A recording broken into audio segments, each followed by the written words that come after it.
Hello दोस्तों, आज हम लोग शुरू करने जा रहे हैं क्लास 10th का टॉपिक जिसका कि नाम है ट्रिगोनोमेट्री। ठीक है, मैथ्स का टॉपिक है। और तो चलिए ट्रिगोनोमेट्री की शुरुआत करते हैं। ट्रिगोनोमेट्री जानने के लिए सबसे पहले हमें जानना जरूरी है राइट एंगल ट्रायंगल के बारे में। ठीक है, तो जैसा कि आप लोग देख सकते हैं, ये एक राइट एंगल ट्रायंगल है ABC। इस ट्रायंगल का एक एंगल 90 डिग्री होता है, ये तुम लोग सभी जानते हैं। और बाकी जो दो एंगल्स हैं, angle A and angle C, ये कुछ भी हो सकते हैं। 30 डिग्री 60 डिग्री हो सकते हैं, 60 डिग्री 30 डिग्री हो सकते हैं, 45 कुछ भी हो सकते हैं। ठीक है, तो एक राइट एंगल है AB एंड C। अब इस राइट एंगल ट्रायंगल में 3 पार्ट होता है। सबसे पहले ये नीचे का पार्ट, ये जो पार्ट BC है, इस BC पार्ट को हम लोग बेस कहते हैं। क्या कहते हैं? बेस। और इसे डिनोट किया जाता है B से। ठीक है, ये जो पार्ट है AB वाला पार्ट, इसे हम कहते हैं परपेंडिकुलर। क्या कहते हैं? परपेंडिकुलर। और डिनोट करते हैं P से। और ये जो स्लोप वाला पार्ट है AC, इसे हम लोग कहते हैं हाइपोटेनस। हाइपोटेनस, जिसे डिनोट किया जाता है H से। ठीक है, बेस, परपेंडिकुलर एंड हाइपोटेनस। इतना लंबा लंबा नाम लिखने का कोई जरूरत नहीं है, बस हमें इसका सिंबल लिखना है PBNH। ठीक है, अब हम लोग यहाँ से आगे चलते हैं।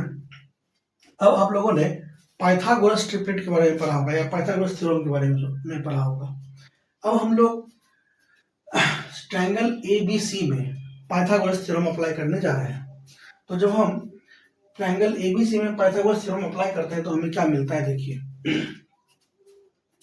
कि पाइथागोरस थ्योरम ये कहता है कि हाइपोटेनस का स्क्वायर हमेशा अदर दो साइड के स्क्वायर के बराबर होता है इन अ राइट एंगल ट्रायंगल। ठीक है, तो पाइथागोरस थ्योरम अगर हम इस ट्रायंगल ABC में अप्लाई करें तो हमें मिलेगा AC का square equals BC square plus AB square.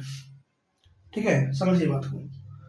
AC square equal to AB square plus BC square. अब ये बताइए AC का वैल्यू क्या है? H है। इसी को हम लोग H से डिनोट कर रहे हैं। It means H square and BC का वैल्यू क्या है? B है, यहाँ पे मैंने लिखा है। और AB का वैल्यू P है। तो BC का square H square equal to P square plus B square. यहाँ से एक फॉर्मूला हमारे पास निकल के आ रहा है, which is H square equal to P square plus B square. अब जैसा आप लोग जानते हैं कि जब हम स्क्वायर को दूसरी तरफ शिफ्ट करते हैं, इक्वल टू की दूसरी तरफ, तो वो अंडर रूट के फॉर्म में आ जाता है। तो यहाँ से जब हम H निकालना चाहेंगे तो H का वैल्यू आएगा root under P square plus B square. ठीक है, यहाँ तक कोई समस्या? अगर कोई प्रॉब्लम हो रहा है तो फिर से आप इसे रिवाइंड करके वीडियो को देख सकते हैं। ठीक है, यहाँ तक कोई समस्या? यहाँ से हम लोग आगे बढ़ रहे हैं। तो अब हम लोग आगे बढ़ते हैं। अब देखिए, जैसा कि आपको पता है कि यहाँ से एक फॉर्मूला हमारे पास निकल के आ रहा है H square equal to P square plus B square. और अगर यहाँ से H का वैल्यू निकाला जाए तो ये आ रहा है H equal to root under P square plus B square.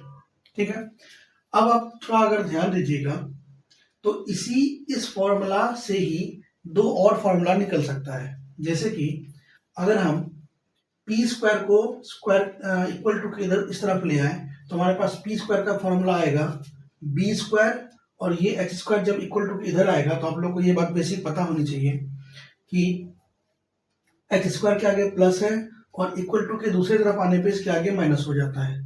तो यहाँ से P स्क्वायर का फॉर्मूला आ रहा है H square minus B square. फिर यहाँ से अगर हम P निकालना चाहें तो root under H square minus B square. उसी तरह अगर हम यहाँ से B स्क्वायर निकालना चाहें तो ये हो जाएगा H square minus P square, और B का वैल्यू होगा root under H square minus P square. तो ये जो तीन फॉर्मूला हमारे पास है ना, पहला formula, second formula and third formula, ये बेस फॉर्मूला है।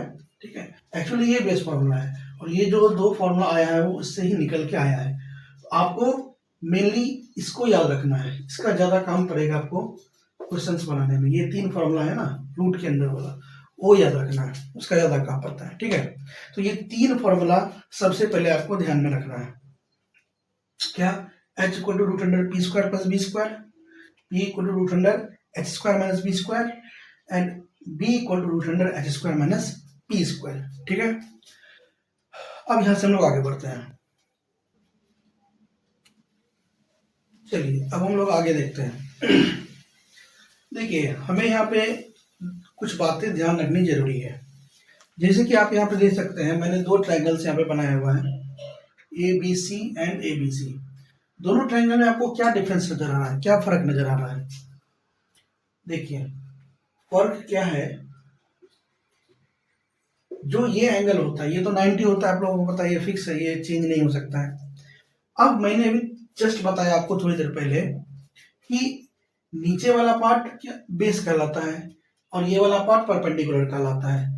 ये पूरी तरह सत्य नहीं है। ठीक है, ये सत्य पूरी तरह कब होगा? तब यदि ये डिपेंड करता है कि एंगल कहाँ बन रहा है, जो बेस एंगल है वो कहाँ बन रहा है। अगर एंगल इस जगह पर बने, एंगल इसके साथ बने, तो जहां पे एंगल बनेगा उसके सामने वाला हमेशा परपेंडिकुलर होगा। इस बात को आप लोगों को ध्यान रखना है।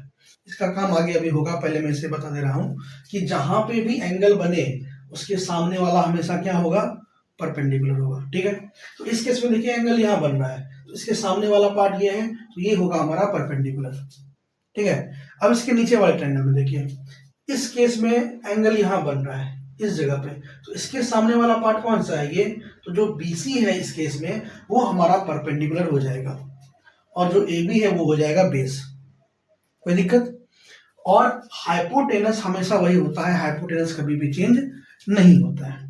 ठीक है, तो ये बात उम्मीद करते हैं आप लोगों को क्लियर है कि जहां भी एंगल बनेगा उसके सामने वाला हमेशा परपेंडिकुलर होगा। बस इस बात को आप लोगों को ध्यान रखना है। ठीक है, चलिए अब हम एक क्वेश्चन यहाँ पे देख रहे हैं। मैंने एक ट्रायंगल बनाया है ए बी एंड सी। इस ट्रायंगल में आप लोग साफ साफ देख पा रहे हैं कि ए बी का वैल्यू है 12 सेंटीमीटर, बी सी का वैल्यू है 5 सेंटीमीटर, हमें ए सी का वैल्यू चाहिए। व्हाट इज वैल्यू ऑफ ए सी? तो आइए इसे करते हैं। तो जैसा कि आप लोग देख पा रहे हैं, ए बी का वैल्यू हमारे पास कितना है?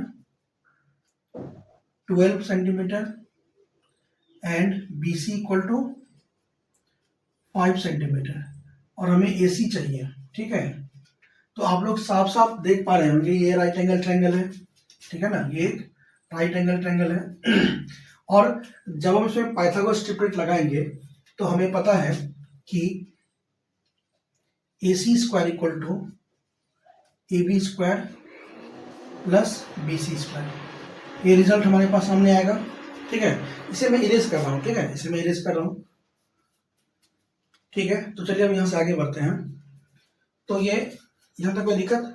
अब हम इसी की जगह या तो आप इस ट्रायंगल के अकॉर्डिंग लिख सकते हैं या फिर हमें सीधा सीधा फॉर्मूला पता है, अभी कुछ देर पहले मैंने बताया आपको। हम इसमें लगा रहे फॉर्मूला, हमें पता है, हमें इसमें वैल्यू किसका चाहिए? P का, B और H गिवन है, तो जो भी वैल्यू चाहिए उसका फॉर्मूला हम लोग यहाँ पे लगाएंगे। ठीक है, तो हमें पता है कि P square equal to B square, sorry हमें इसमें H चाहिए, तो हमें पता है H square equal to P square plus B square और H equal to root under P square plus B square और H हमें चाहिए ही चाहिए, H equal to root under. अब हम देख पा रहे हैं कि P मतलब क्या, यहाँ पे P मतलब क्या? P का मतलब है ए बी, जिसका कि वैल्यू दिया हुआ है 12 सेंटीमीटर, और B मतलब है बी सी, जिसका की वैल्यू है 5 सेंटीमीटर। तो H इक्वल टू यहाँ पे क्या होगा? P square plus B square, P means 12 square और प्लस 5 स्क्वायर। उम्मीद करता हूँ आप लोगों को 12 का स्क्वायर पता है, इट्स 144 एंड 5 का स्क्वायर 25।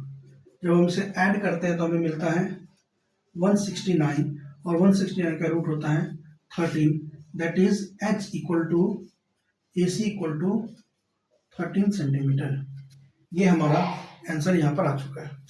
तो उम्मीद करता हूँ कि आप लोगों को ये क्वेश्चन समझ में आया है। जिसे समझ में नहीं आया है वो क्या करे, वीडियो को दोबारा रिवाइंड करके देखें, ठीक है, और जहाँ ज़्यादा प्रॉब्लम आ रहा है वहाँ पॉज करें, ठीक है। और फिर भी अगर कोई समस्या है तो आप कमेंट बॉक्स में अपना कमेंट लिख सकते हैं कि प्रॉब्लम कहाँ पे है, ठीक है। तो ये ट्रिगोनोमेट्री का कुछ बेसिक कॉन्सेप्ट था। तो आज की क्लास हम लोग यहीं पे समाप्त करते हैं, क्योंकि है ना, ज़्यादा कुछ भी अच्छा नहीं होता है।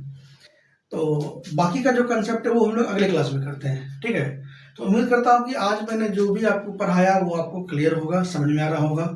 यहाँ पे मैं मैथ का सारा टॉपिक पढ़ाऊँगा, ठीक है, और बाकी भी सब्जेक्ट्स पर मैं कोशिश करूँगा, लेकिन मैथ तो पढ़ाऊँगा। तो यहाँ पे मैं सारा कुछ पढ़ाने वाला हूँ, बस आप लोग ध्यान से पढ़िए। और जो ट्रिगोनोमेट्री है वो बहुत कहा जाता है कि बहुत बड़ा टॉपिक है, बहुत भारी टॉपिक है, लेकिन एक्चुअली में छोटा टॉपिक, मतलब उतना भारी नहीं है। अगर हम थोड़ा ध्यान लगाते, थोड़ा ध्यान, तो ये टॉपिक हमारे लिए आसान हो जाता है, ठीक है। तो ये सॉल्यूशन है, आप लोग चाहे तो इसका स्क्रीनशॉट ले सकते हैं, है ना। तो उम्मीद करते हैं आप लोगों को क्लास ठीक लगी होगी। आप लोगों को क्लास कैसा लगा ये भी कमेंट करके बताइए, ठीक है ना। तो आज के लिए इतना ही रहते हैं, मिलते हैं अगले क्लास में। तब तक के लिए जय हिंद, जय भारत।